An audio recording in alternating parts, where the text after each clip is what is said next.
Hi, and a warm welcome to this week. Congratulate yourself for coming such a long way in the Maru Health program. Until now, we've been building awareness of our inner experience, thoughts, emotions, and body sensations, and we've explored how to better understand our needs and values. Now we'll shift gears to learn how to make decisions to help us take care of ourselves and protect our needs and values. By definition, a boundary is anything that marks a limit. Personal boundaries tell others how to treat you and what they can expect from you, whether it's colleagues, a partner, children, or friends. Sometimes boundaries are very loose or permissive, and some examples are being unable to say no, oversharing personal information, or being overly dependent on other people's opinions. On the other extreme, boundaries can also be too strict or rigid. For example, keeping an emotional distance from others by not letting them in and always saying no. Both of these patterns can lead to feeling emotionally and physically overwhelmed, burnt out, or depressed.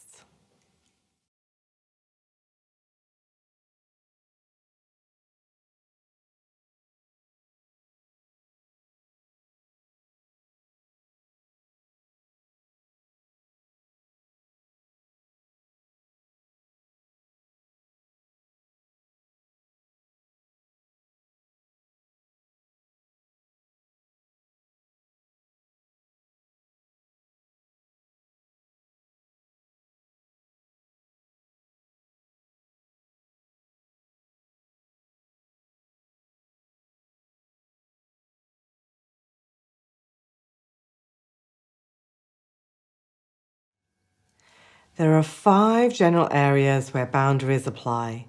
These are physical, emotional, time, material, and energetic boundaries. Physical boundaries include personal space, physical touch, and all aspects of your body. When you're clear about what you will and won't accept in terms of physicality and sexuality, you have healthy physical boundaries.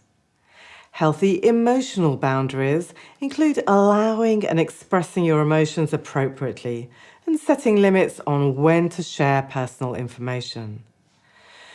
Personal emotional boundaries may be violated when someone criticizes or belittles the way you feel. Healthy time boundaries mean being able to set aside quality time for relationships, work, leisure, and relaxation.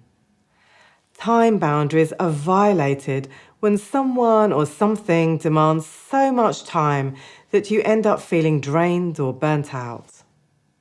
Healthy material boundaries involve setting limits on how much of your money and possessions you choose to share with others.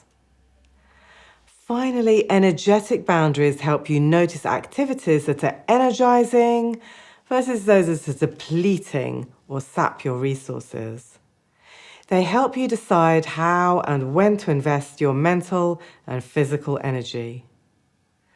When boundaries are violated, you may notice you have less energy. For example, if something is worrying you at work and you find yourself ruminating on the situation during your leisure time.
Once we're clear about our values, the next concrete step is to find a way to make time for everything that's important.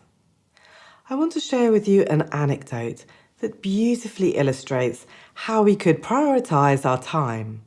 It's called the Rocks, Pebbles and Sand story.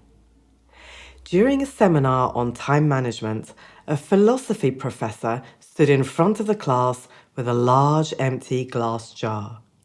He filled the jar to the top with stones and asked his students if the jar was full. The students answered that yes, the jar was full. And then he added some small pebbles into the jar and shook it so that the small pebbles dispersed amongst the larger rocks. He asked again, "Is the jar now full?" The students agreed that the jar was now full indeed. The professor then poured sand into the jar to fill up any remaining space. The students agreed that the jar was now wholly and entirely full. Then he invited his students to debate the point of this exercise. One student answered, "Regardless of how full your life is, you can always add some more." "No," said the professor. "The gist is that to have a fulfilling life, first pay attention to the rocks. The rocks represent things that are most important, maybe your core values. If pebbles and sand were lost, your life would still have meaning. The pebbles represent elements of your life that matter, but that you could live without. They indeed align with your values, but they're not always critical. Finally, the sand represents the remaining things in your life. These things don't impact your life as such. The striking thing to note here is that if you fill the jar with sand, there won't be room for pebbles or rocks. The same applies to your life in general and to any project you work with. What are the rocks in your life? What are the pebbles? And what's the sand?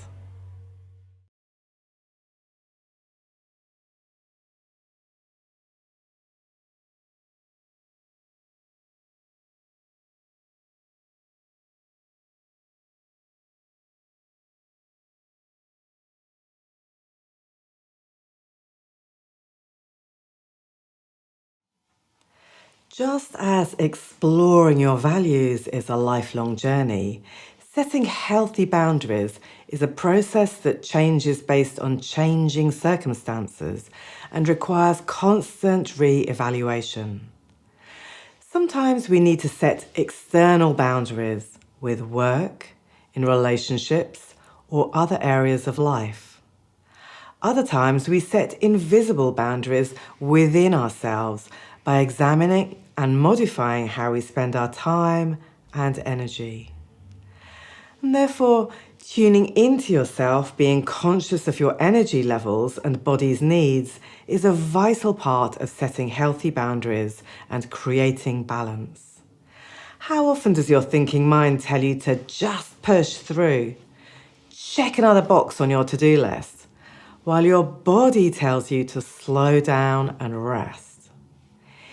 Even though we may be feeling exhausted, we often convince ourselves to ignore the body's signals. And when we overextend ourselves in this way, we're violating our own invisible energetic boundaries. This pattern over time can lead not only to physical ailments like headaches or muscle tension, but it can also worsen mood, create sustained anxiety, and eventually burnout.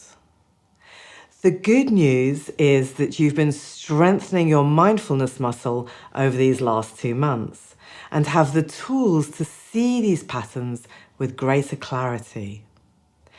This week, you'll examine situations where you have difficulties setting boundaries and reflect on what you can do differently.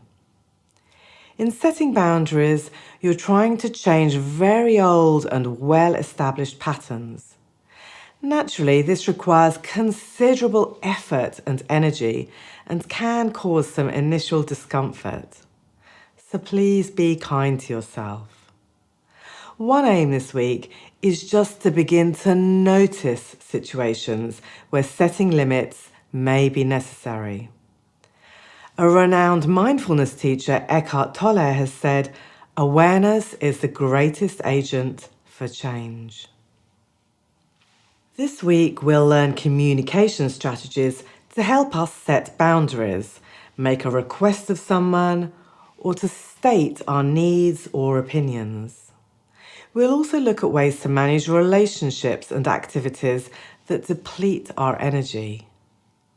I look forward to seeing you back here in a few days.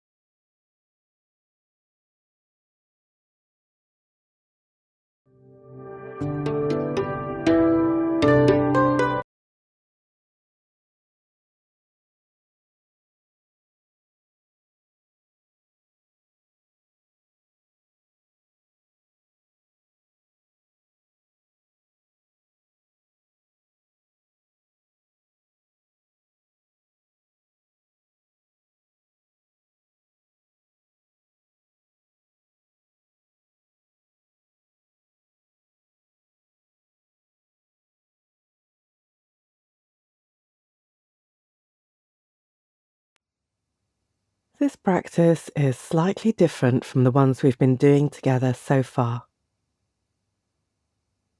In this practice, we'll be using active visualization to support us to be present to the changing world inside the body and around us. I'll guide you as we go through the practice.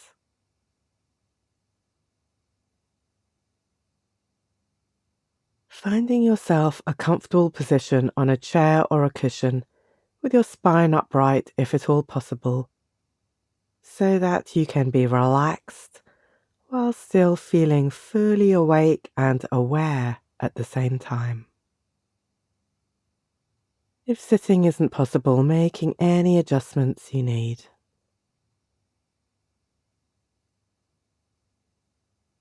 Closing your eyes if that feels comfortable for you.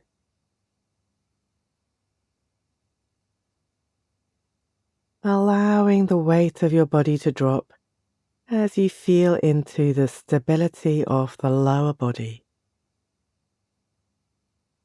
Feel the contact with whatever is supporting the body. Sense of touch, pressure.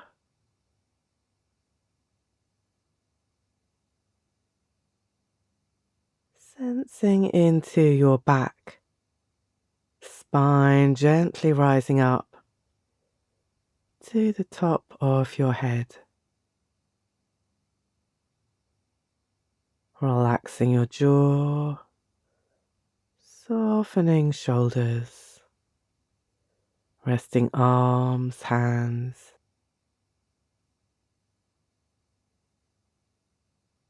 Now sensing into the entire body in this position, feeling the support and stability of your lower body and hips,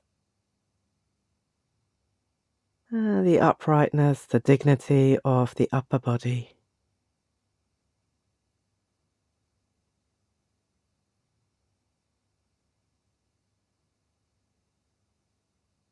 Starting by taking 3 slow, deep breaths, inhaling fresh air and energy into your lungs and body.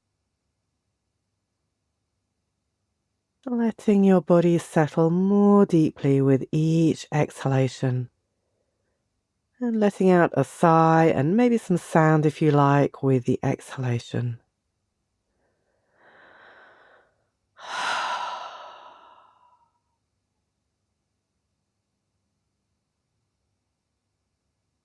After these 3 deep breaths, letting the breath settle into its own natural rhythm, however that is, breathing through the nose if that's possible. Breath flowing in and out.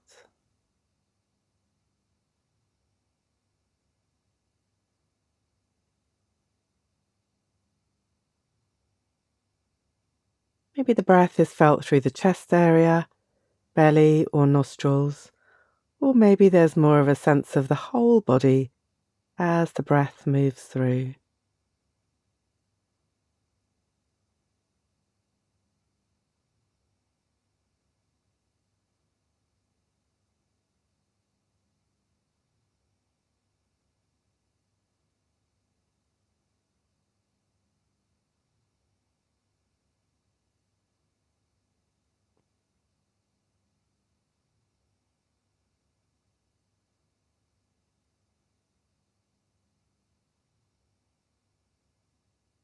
And then expanding the attention around the breath sensations to take in the general felt sense of the whole body.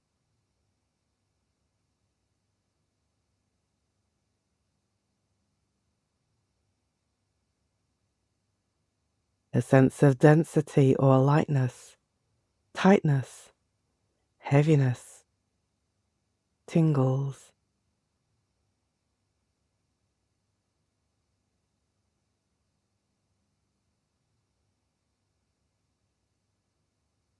Whole body awareness.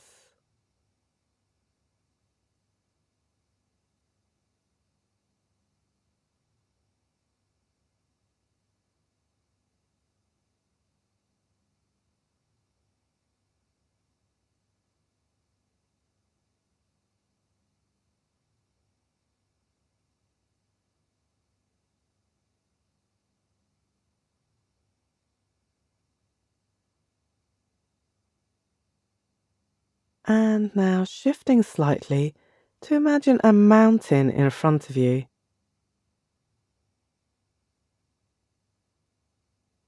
Perhaps a mountain you know, one you've seen before and maybe know well, or an imaginary one.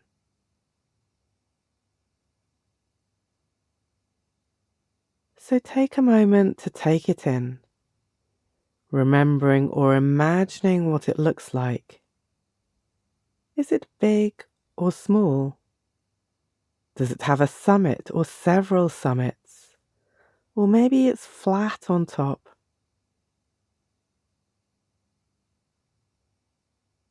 What's the terrain like on it? Rough, jagged, or soft and rolling?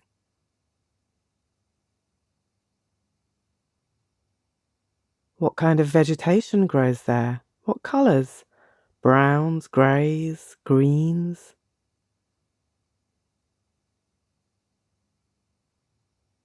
This majestic mountain towering above us with the possibility to inspire stability and peace.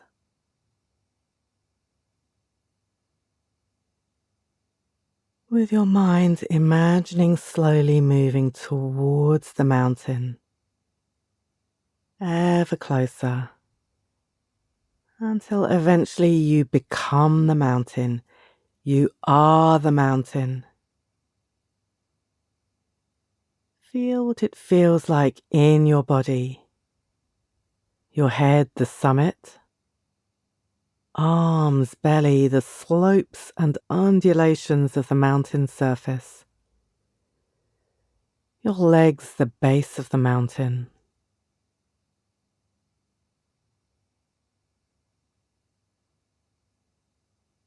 As the mountain, imagining how it is to be this mountain in the summer sun.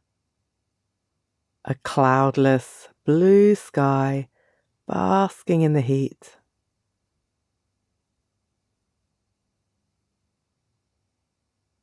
And then slowly soft white clouds traveling across the sky.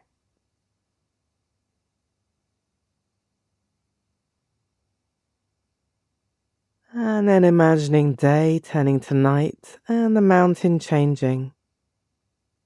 Now a brightly moonlit summer's night. the soft, cool glow, twinkling stars, and then the morning mist drifting in.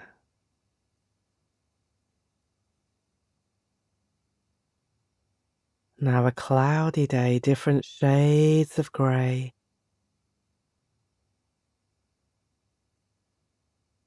A passing summer shower.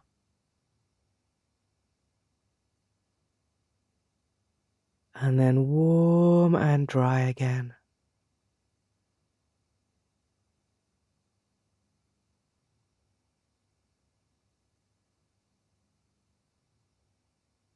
Incrementally, summer turns to fall. The days become shorter, bright, full colours, crisp leaves.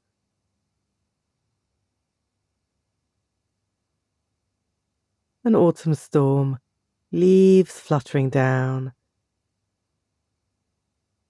Grey fog immerses the landscape.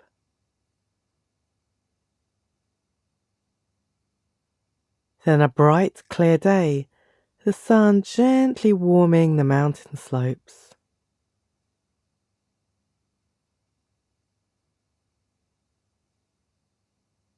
Winter, covering the mountain in snow, a heavy snowstorm.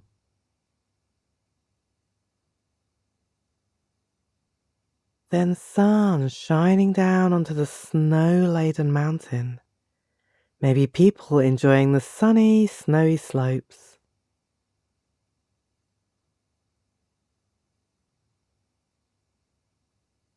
And gradually the day is getting longer, the sun melting the snow, nature budding and bursting into spring.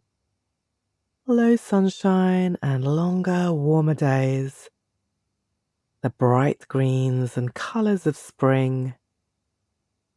And bird song.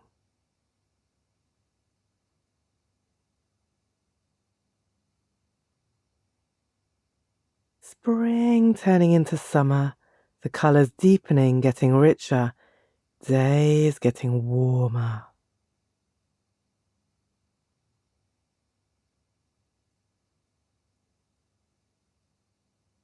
And the mountain, still the same mountain. The seasons change, the weather changes, the mountain still present, steady, stable. It doesn't try to make the seasons stay the same or tell the weather off. It doesn't attach to summer sun or the crisp, cool winter days. It knows that all the seasons and all kinds of weather are a part of the cycle of nature. The mountain stands just where it is, with the changing circumstances, peacefully accepting what is without moving towards or away. The stable and majestic mountain.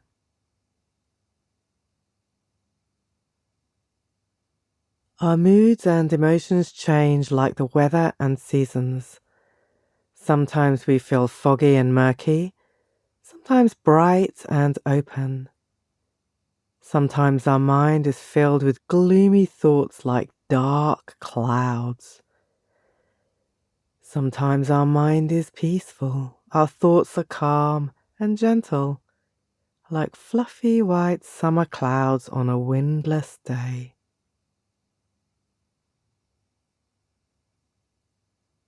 See if it's possible to truly embody the sustained steadiness of the mountain.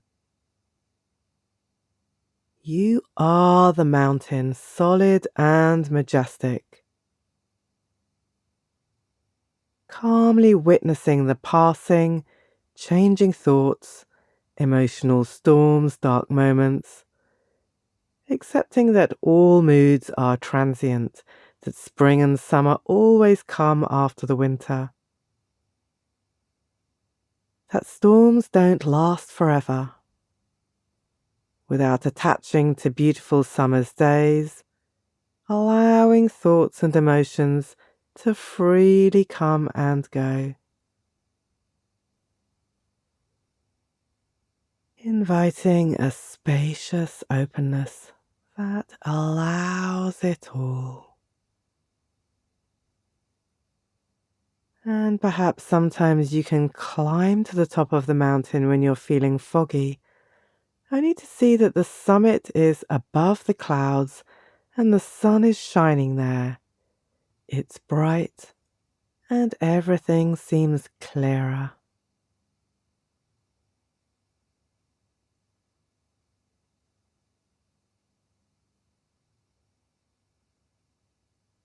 Sensing yourself being just like the mountain,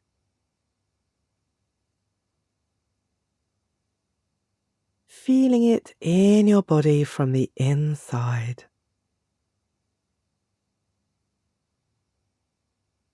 Sensing the inner strength of the mountain with every in-breath and every out-breath.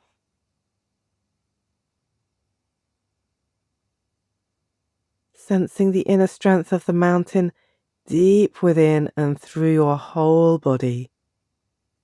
Allowing the inner strength of the mountain, its stability and calm presence, to be stronger with every breath.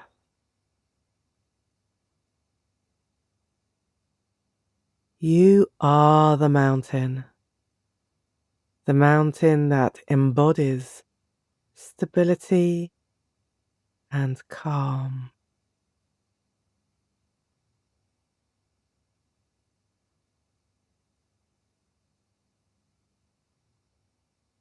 You can bring the image of the mountain back into your mind at any time during the day when you're busy, feeling its stability and calm presence in your body.